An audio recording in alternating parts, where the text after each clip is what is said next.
Iran has been essentially decimated. The hard part is done, so it should be easy.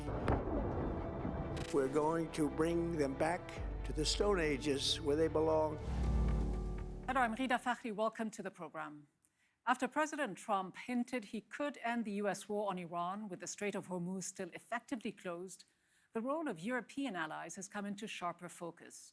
Trump has also suggested the U.S. could leave NATO after his calls for military help went unanswered. His fiercest criticism was aimed at Britain. British Prime Minister Keir Starmer has defended the alliance. NATO is the single most effective military alliance the world has ever seen, and we are fully committed to NATO. Whatever the pressure on me and others, whatever the noise, I'm going to act in the British national interest in all the decisions that I make. And that's why I've been absolutely clear that this is not our war, and we're not going to get dragged into it. Our guest today is Simon Gass, a former senior British diplomat who played a key role in past negotiations with Iran. So, Simon, you served as British ambassador to Iran. You later served as chair of the United Kingdom's Joint Intelligence Committee, a highly influential position here in the UK. There have been so many conflicting narratives from Washington and from Tehran. Trump says that the Iranians want to negotiate a ceasefire. They deny that. From your vantage point and based on your experience, what is your assessment of how things are going? Okay, we're in quite a difficult and unusual position in that both sides in this conflict are putting out statements constantly, but very few of them seem to reflect the reality. Quite often we find that their position is reversed. So it is very hard to know what's going on. My impression is that there is not an active negotiation between the two sides at the moment, but that they are swapping positions through a third party, probably through Pakistan, but possibly others. Without the key objectives being achieved, would this have been a major miscalculation for the United States? Well, I think part of the problem, Peter, is that we don't quite know what the US objectives were. They seem to have changed quite a lot through the course of the campaign. We're now in a position in which President Trump claims that actually there has been a change of regime in Iran, which of course is not true in any meaningful sense. He also now says that the sole objective was to make sure that the Iranians wouldn't build a nuclear weapon. Well, indeed, but we haven't had a lot of clarity on how much further damage has been done to the Iranian nuclear program. And it's worth reminding ourselves that President Trump's own Director of National Intelligence told Congress recently that there was no evidence that Iran had resumed its nuclear program since it was bombed in June last year. So it looks to me more as though the aim is to do as much damage as possible to Iran's offensive capability, the ballistic missiles, the drones, the Navy perhaps, and to further set back the nuclear program. But regime change does not seem on the cards.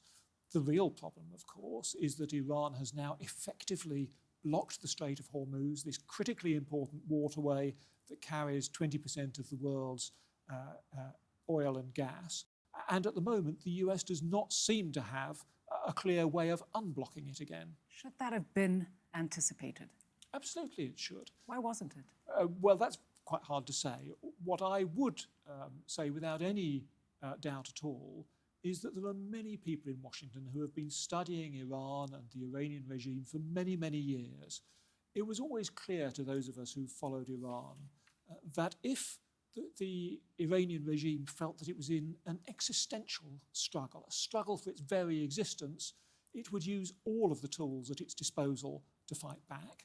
And it was also very clear that one of those tools was disruption of traffic through the Strait of Hormuz. So it is puzzling if that was not properly factored into Washington's conclusions. What was the biggest misunderstanding, misconception about Iran? What is the one significant thing that the United States and Israel either ignored or just didn't factor in?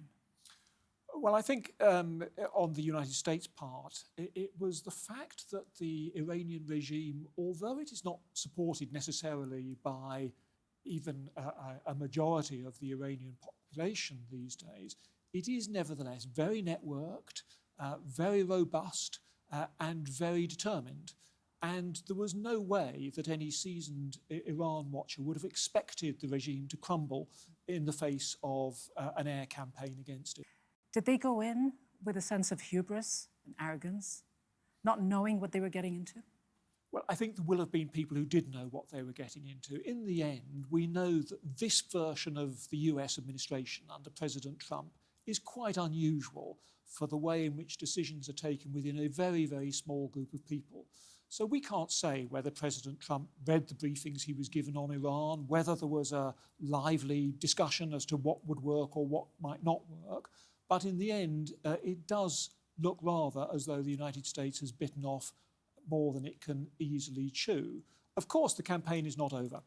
We may yet see developments which will suggest that this is wrong, but at the moment, with the oil price rising, it looks like quite a difficult position to be in. And they clearly went in without an end game. Well, at one point, of course, President Trump had talked about regime change. Well, if that was the end game, then I have to say that that was a triumph of hope over experience, because I don't think that would happen. Would he have been talked into it by Benjamin Netanyahu, who, let's face it, has been wanting a war against Iran for quite a few decades? Perhaps he was sold the idea of Venezuela. We could quickly decapitate the leadership. But little did they factor in the power structure within Iran that you know better than anyone. I think there are two things here. First, I'm in little doubt that Prime Minister Netanyahu did want a conflict with Iran, and indeed I had been forecasting for some time that Israel would strike Iran at some point during 2026, irrespective of US involvement. So that, I think, is certainly true, and I'm sure he will have communicated his position to President Trump.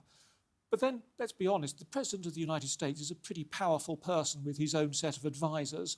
So I don't think it is quite sufficient in my mind to say that President Trump was purely manoeuvred into this position by Prime Minister Netanyahu. I think there has to be a bit more to it than that. But it's fair to say that Netanyahu never managed to influence all of the previous US presidents. He must have undoubtedly tried. Well, and of course, we do know that Israeli lobbying was one of the reasons why the Iran nuclear deal, which we negotiated in 2015, was cancelled by the United States, because Israel used its lobbyists in the United States to argue against it consistently. So when President Trump now says that the sole aim of this war, and of course, as you say, it has shifted consistently, is to ensure that Iran doesn't build a nuclear weapon. Surely, if he'd stayed in the JCPOA, that is the Iran nuclear deal that you helped negotiate, you led, would we be here if he'd not withdrawn from that agreement? We can't be absolutely certain, but I think we would probably not have been, no. The main provisions in the Iran nuclear deal of 2015 would not have lapsed until the year 2030. So we would have another 4 years in which Iran's stockpile of nuclear-capable uranium would have been very small, the level of enrichment would have been very low, there would have been intrusive inspection by the International Atomic Energy Agency, and therefore I think it highly likely that we would have been in a much better position than we subsequently turned out to be. What do you make of the current assessment? Because there are echoes of Iraq and in the lead up to Iraq. As someone who led the main security intelligence body here in the UK, responsible for the way threats are framed and the way they're presented to the Prime Minister and cabinet members, how confident are you in the current assessment about Iran? Well, I think Iran has behaved in an extraordinary way over the years, and let us not convince ourselves that Iran is blameless through all of this. No, but the question is, was there an imminent threat? So, I do not believe that there was an imminent threat in my version of what imminent means. And again, I think even the American Director of National Intelligence had some trouble trying to explain this to a congressional committee. And in the end, she had to say that the only person who is able to determine whether it's an imminent threat is the President of the United States.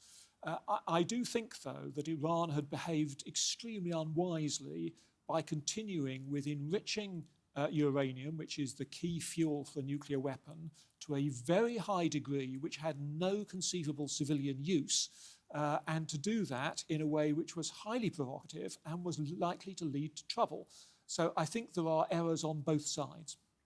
But there was no evidence, would you agree, that the Iranians had been pursuing a nuclear weapons program. In fact, all 17 intelligence agencies in the United States, that this was their conclusion. They said that Iran had, in fact, stopped pursuing a nuclear weapon in 2003. And then you have the fatwa from the religious supreme leader as well in that year. How seriously should we take all of this? Well, I think that still left us with a good many reasons to be concerned, because we knew that Iran may not have had a formal nuclear weapons program, but it was doing research into some techniques which would be quite useful if you wanted to pursue a nuclear weapon. And what other possible use could there have been for this highly enriched uranium? There was no credible civilian usage. So what was it for? But let me ask you this then, Sir Simon, because there are those in the region who'll say, well, you've got the suspicion that Iran may have sought a nuclear weapon, but that is it. There's never been any evidence. They have denied it. But on the other hand, you've got Israel in the region, which is, I think everyone knows, a nuclear weapon state. Yes. So there are double standards on there. Why should Israel be allowed to keep its nuclear weapons and Iran not even be allowed to enrich uranium? As you and I both know, we've been following these affairs for a long time. There is always more than one standard in international affairs. Why is Pakistan, why is India allowed to have a nuclear weapon? But should there be? But what was particularly worrying was the way in which Iran had projected force into a number of countries throughout the region. It was regarded as an aggressive threat in the Middle East. And for Israel, Iran was an existential threat if it had a nuclear weapon. And therefore, if Iran acts in a way which looks as though it's pretending to have a nuclear weapon, that is enriching uranium to 60%, which has no conceivable civilian use, how do you expect people to interpret it? It could be that they wanted to keep the suspicion as a deterrent. After all, this is what has driven the Israeli nuclear policy of ambiguity. I remember interviewing Shimon Peres, the president of Israel, many years ago. He refused to confirm or deny that Israel has nuclear weapons, saying that the suspicion is a deterrent. That may be so, but that is a very dangerous game for Iran to play. And the reason why it was dangerous is that when you have enriched uranium to that high level, the amount of time you would then need to turn that into a nuclear weapon gets shorter and shorter and shorter, and therefore the risk becomes higher and higher. Let me repeat, I am not saying that I believe that there was an imminent threat from Iran. I am not saying that this conflict was justified. I am saying that there was a pattern of behaviour of Iran over many years which caused a good deal of concern and suspicion, not only in the United States, but in many other countries too. You've negotiated with the Iranians. Did you find them to be credible, trustworthy? As much as most negotiators are when you're negotiating international affairs, what I found was that on the whole, when Iran entered into an unambiguous, serious agreement, it tended to stick with it as long as you had monitoring and ways of making sure that that was the case. If you left loose ends, if you left ambiguities, then Iran would tend to move around the edges of that agreement and try to seek advantage from it. Would you say the same about US negotiators? Do you believe that the United States was negotiating in good faith? Because every time there were negotiations in the last 2 years, Iran got bombed or its negotiators got killed by Israel. Well, let me put it this way. In Tehran, there has been a very lively debate as to whether it is ever possible to gain anything, if you are Iran, from sitting down with the United States. And I think the conclusion from their perspective is that it is not. The United States... Do you blame them, though? The United States behaves in different ways in different types of negotiations. If my country, the United Kingdom, is negotiating a trade deal with the United States, I don't think the United States is going to bomb us. We will have a negotiation. Both sides will stick to their agreements, and that is a proper way of doing things. I certainly don't blame Iran for being suspicious of the United States. I don't blame the United States for being suspicious of Iran. Let's not forget also that in January alone, when people were out on the streets protesting in Iran against the Iranian regime, even the then supreme leader admitted that thousands of people were killed. So let's remember that we are also putting this into a context of a very repressive, despotic regime that has been very harsh on its people and probably does not have a popular mandate. Knowing Iranian society as you do from the inside, having dealt with the leadership as well, the system. To what extent do you think the way this military campaign has been conducted with airstrikes, indiscriminately targeting civilian infrastructure, has actually created the opposite effect of what the US was after, that it's actually created a nationalist bond among the people?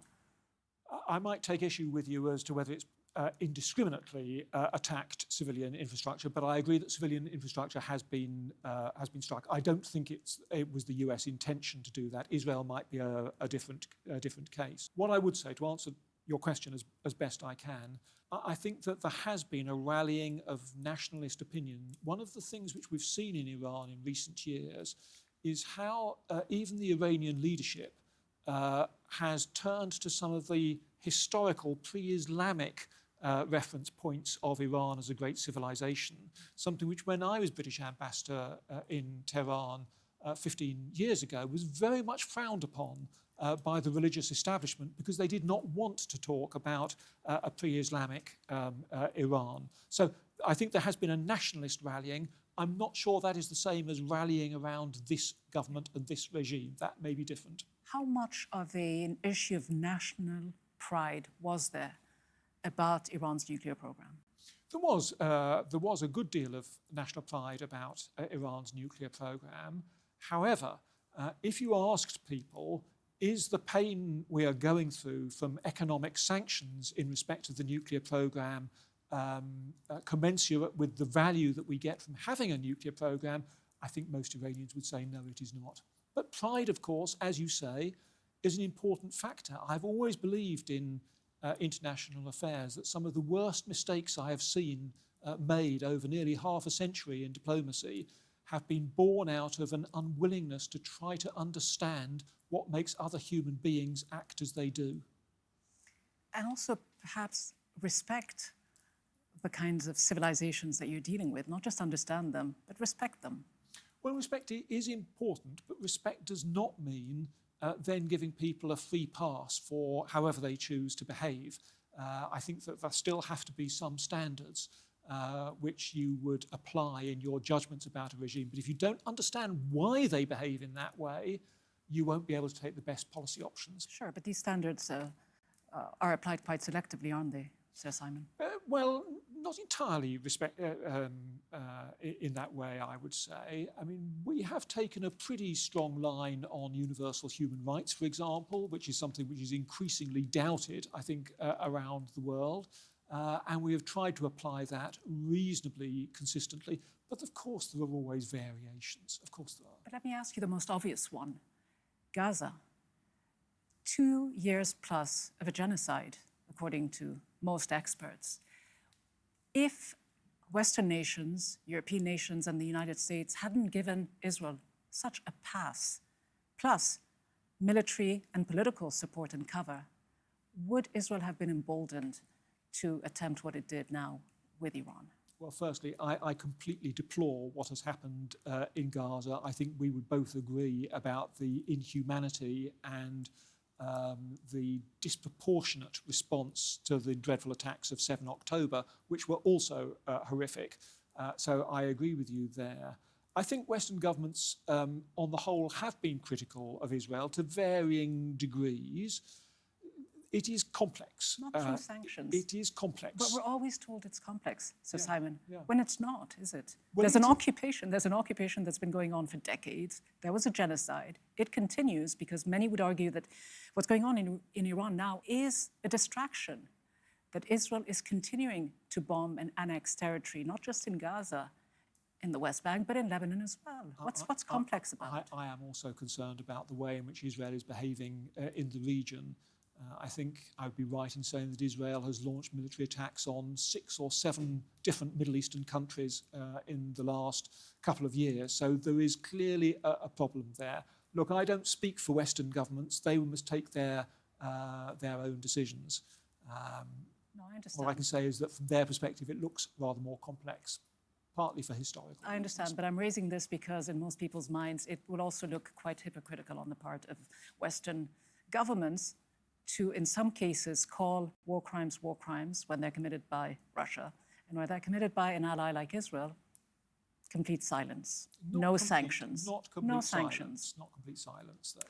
But let me ask you this, Sir Simon, if I can, about the current dynamics between Europe and the United States. Obviously, the war on Iran has made a lot of nations rethink their security arrangements with the United States. Gulf countries as well have had to rethink theirs.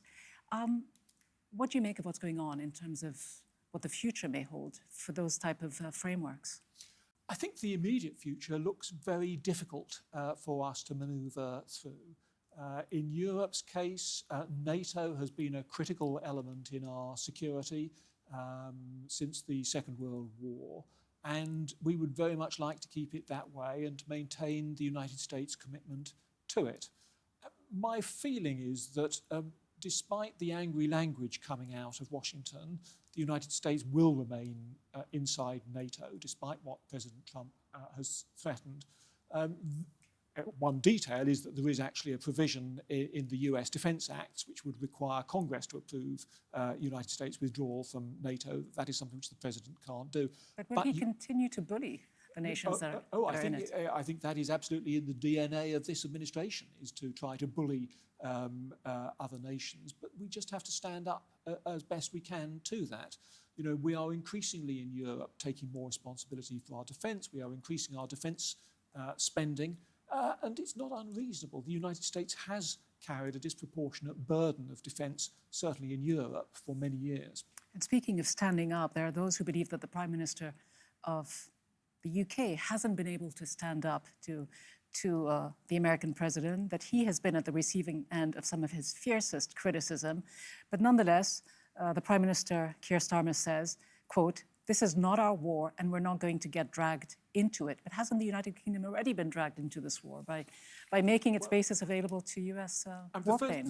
The first point I would make is that the reason why the Prime Minister is being so criticised by President Trump is precisely because he has stood up to the United States on this. So I don't think the first and the second part of that quite match up. Absolutely, Keir Starmer has stood up to him. But you know, the way to deal with Washington, and particularly under this president, is not to turn it into a blazing public row. That really doesn't help. The way you deal with it is behind closed doors.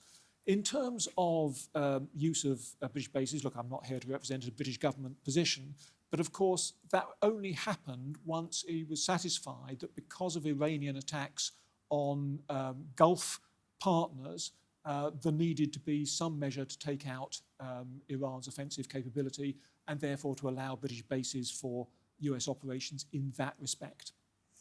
I want to ask you finally about the Strait of Hormuz, because it is one of the key flashpoints in this war. Should the US not only have anticipated it, but can they now expect NATO countries, European countries, even China, to lend them a help and to sort out the mess that they themselves created, which is what Trump is demanding? Well, the first thing is, of course, Iran has a responsibility to open the Strait of Hormuz, and what we actually need is an end to the conflict. That's what we want to see. And the reality of it is that the discussions which are going on between a range of nations, of which the United Kingdom is one leading nation, are very much about how you achieve security in the Persian Gulf once the fighting has stopped. I don't think there is any likelihood that the United Kingdom or other countries are going to be trying to enforce an opening of the Strait of Hormuz if there are still missiles flying backwards and forwards. So I think we have to wait for that to happen. But again, let's be clear, Iran has no right to close the Strait of Hormuz. It is an international waterway, and that should not be happening. So I hope that the conflict can end. I hope Iran will then take the sensible decision that it reopens the strait, and then trade can get back to normal. But if there is a ground invasion, an invasion of Karg, an invasion of Iran or parts of Iran, will this drag more countries into the war? I don't know that it will drag more countries into the war, but I think it will prolong the war, is my judgment. I don't think it's at all likely that a ground operation, which would have to be limited in scope, the United States does not have the forces for some sort of full-scale invasion of Iran. That'd be mad. The country is very large. But I think that the risk would be, firstly, that Iran would retaliate by yet more strikes against Gulf infrastructure, possibly energy, but it could include desalination plants, which also is targeting civilian infrastructure, by the way. and therefore it would take a solution further away from us rather than closer to us. So we face a key moment. What is the United States going to do? President Trump has said, for example, that the United States will close down the conflict. And if the Strait of Hormuz isn't open at that stage, well, so be it. I mean, these are extraordinary statements that are being made by both sides. So I think we just have to exercise a bit of patience and see how it goes. So Simon Gass, thank you very much. It's been a pleasure. Thank you. However this war ends, it's clear the decision by the US and Israel to attack Iran has had a devastating and predictable impact across the Middle East. It's created renewed uncertainty and made governments in the region re-examine their security relationship with Washington. And it's further eroded the Western-led global order. That's all from me, Rida Fakhri, and the team. Thanks for watching.